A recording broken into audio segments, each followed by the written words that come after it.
जिया हो बिहार के लाला, जिया तू 1000 साला। जिया हो बिहार के लाला। आप राजनीति की बात कर रहे हैं ना? आइए ना हमारे बिहार। यहां पर आपको जो है ना, बच्चा बच्चा राजनीति जानता है।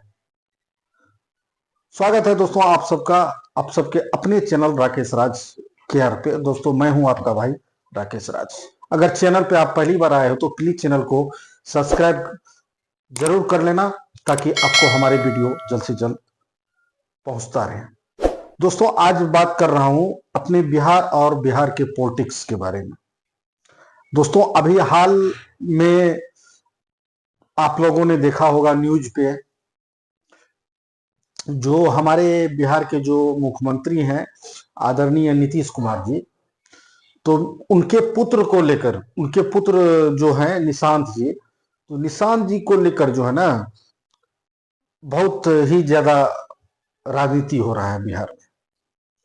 क्योंकि सबको पता है, जो एक तरह से समझ लीजिए जो लालू प्रसाद यादव जी जो है संन्यास ले ही चुके हैं राजनीति से, और नीतीश जी अभी बिहार के मुख्यमंत्री हैं। और समय बीतता है ना भाई, उनका भी लग रहा है जैसे उम्र तो बढ़ रहा है, तो कोई न कोई तो उत्तराधिकारी होना ही चाहिए।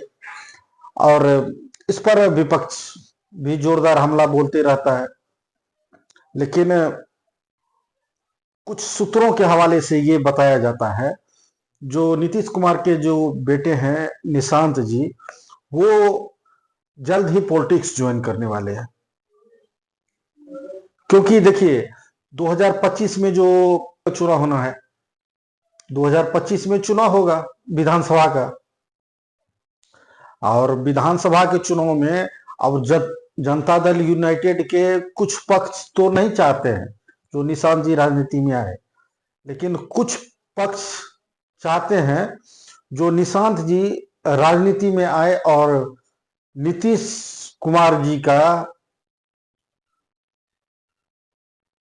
राजगद्दी को संभाले। तो दोस्तों यहां भी हो गया वही परिवारवाद।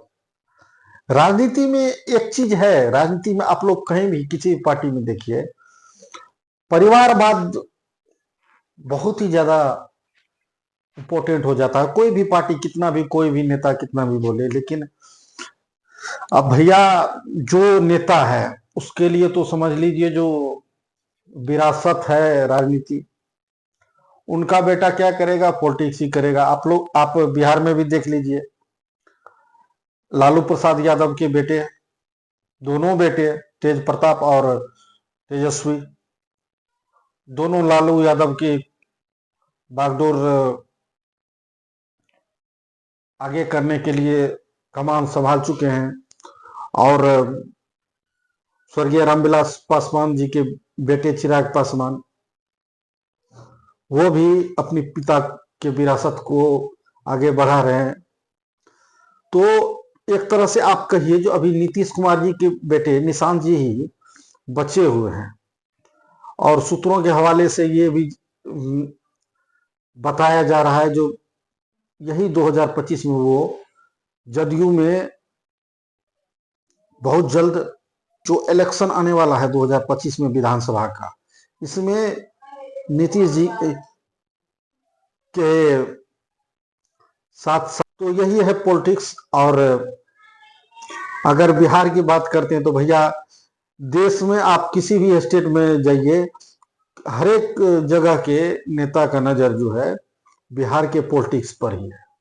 अब देखिए ना, अभी भी केंद्र में जो सरकार चल रहा है मोदी जी का, वो हमारे बिहार के मुख्यमंत्री नीतीश कुमार के सपोर्ट के वजह से ही चल रहा है ना। अगर नीतीश जी और चंद्रबाबू नायडू हट जाए तो मोदी जी का भी सरकार गिर जाएगा। तो इसलिए हर एक जगह के जो है नेता का बिहार के पॉलिटिक्स पे नजर रहता है। और बिहार का जो भी ये सब राजनेता सब है, ये सब तो भैया राजनीति करना जानता है। वाह, सैल्यूट है इन लोगों को। कहीं भी हो जातिवाद का राजनीति तो फैला ही देते हैं। धन्यवाद। आप सभी जनता हैं, और विधानसभा का चुनाव में आप किसे वोट देंगे ये तो आप लोगों का स्वतंत्र अधिकार है, लेकिन आपसे मैं हाथ जोड़कर अनुरोध करूंगा उसे चुने जो आपके समाज के लिए, आपके जिले के लिए, आपके राष्ट्र के लिए सोचता हो, आप उसे ही चुने। धन्यवाद। जय हिंद, जय बिहार।